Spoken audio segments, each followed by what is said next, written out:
This chessboard is being made for two friends who are competing against each other in a 1,000-game chess tournament. Since they're playing the last 5 or so games over the board in person, I told them I'd make them a chessboard and the winner would be able to keep it. I was making this alongside my sister's Tennessee state sign as a housewarming gift. After making that last video and enjoying getting to see some of the clips and watch the process back through, I decided I'd go ahead and do a voiceover for this one so I could go back later and remember things that I've learned, things that I would have done differently, and some of the new tools and processes that we had along the way. So to make this chessboard, I used Soft Curley Maple as the white squares, and then for the dark squares I used Sapele. There's a border that will go around the chessboard later, which is made of Spalted Maple.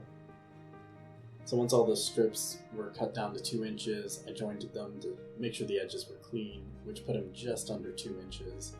I came back with the table saw to cut a square edge. Since I didn't clamp an extra miter to the miter fence, it wasn't perfectly square, so jointed it again because I had a little bit of extra, cut all the 2-inch strips, and then flipped them to get the chessboard pattern. After that, went ahead and glued them all up. Used a bunch of cauls that were straight edge.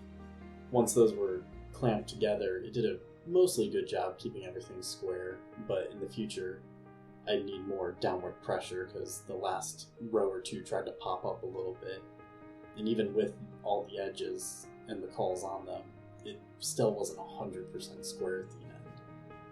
So, things to work on in the future. Use an excessive amount of glue, which is fine because that'll just all sand off later. I really want to make sure those squares don't move at all, and they were square.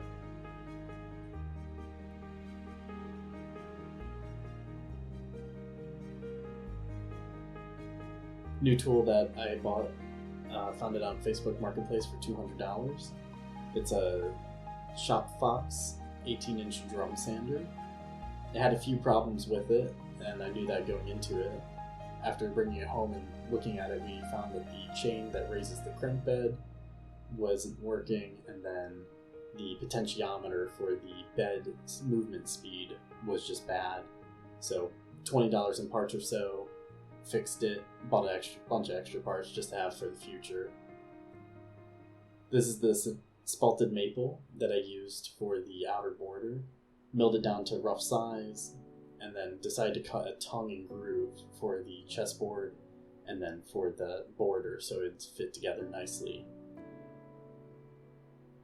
So here I actually screwed up the measurement. I wanted to cut a 1/4 inch on either side off and then keep a 1/4 inch in the middle, but I left the 1/4 inch on the inside of the saw blade against the fence instead of on the outside, which caused it all to be a little bit off, and it ended up staying a little bit high of the actual board itself, but we just come back through later and sand that.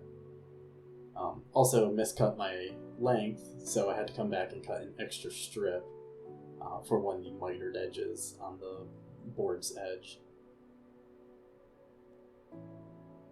After that, I came back through with a chisel and some sandpaper just to make sure that fit was nice and snug and made sure everything fit nicely together.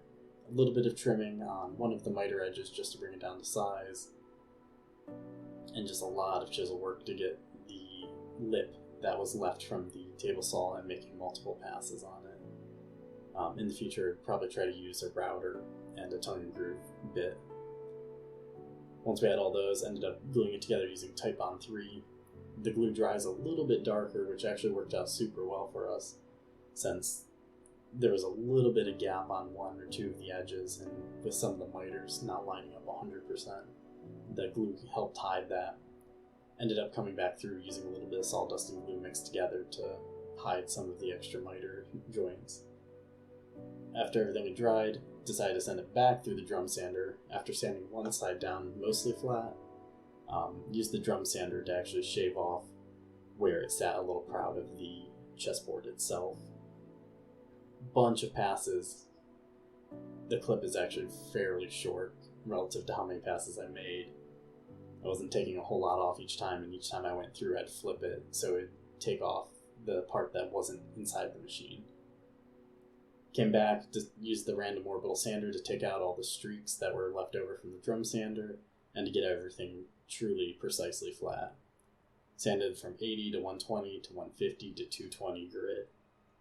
After 220, that's all I left it at because the old Masters Poly gel is what I used for the finish, and it only requires 220.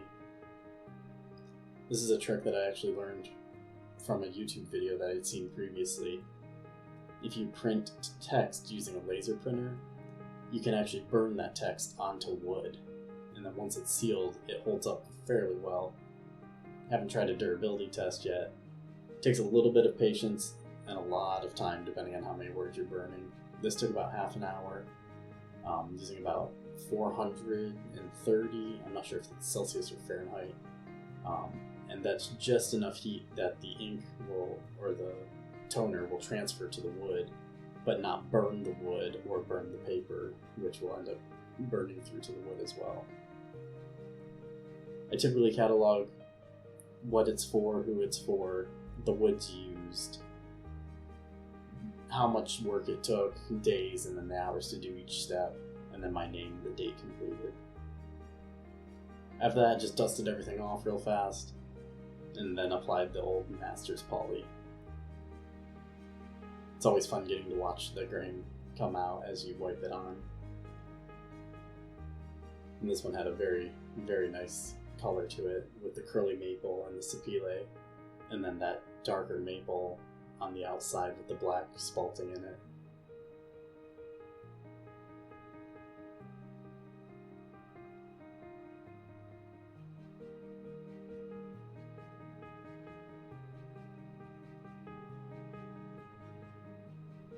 Make sure to leave the whole clip in so you can watch it all. Once that was finished, wiped everything down nicely, and then applied 3 total coats between 2 days. So this is the before, and then the after with the polyurethane on it. After that was finished, I decided I want the play surface to be nice and smooth and to shine it up just a little bit.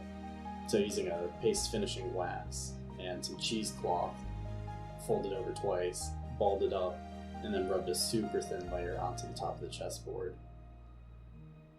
Let that dry for about 15-20 minutes, which was the recommended time on the can. And then after that, you come back through and you buff out the dried wax. I had a drill and a buffing wheel. Not sure this is the best way, but it seemed to work relatively well. You can see where it removes some of the dried up wax and then buffs it to a higher sheen.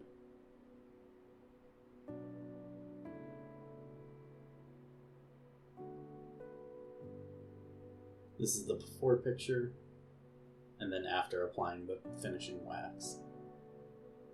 And these are all the final shots of the chessboard. 2-inch squares, so 4 pawns fit relatively well in it on the smaller side.